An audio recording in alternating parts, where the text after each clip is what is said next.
Kei roto tonu I te ao tōrangapū mo te wā tuatahi, kua whakapua ki whakaaro mai te tahi o ngā kaitono I te tūranga māngai o te rōpū tōrangapū Māori ki te tūru o Hauraki Waikato.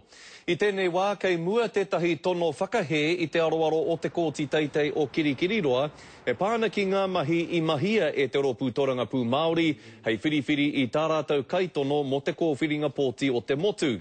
Ko hemi rau te tahi o ngā kaitono, kei te tautoko ia I te tono whakahe.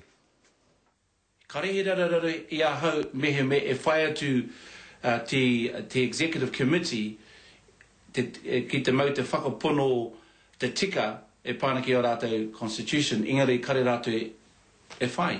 Ko nei te rararau. Ma wai whakatika, ma mātua anō.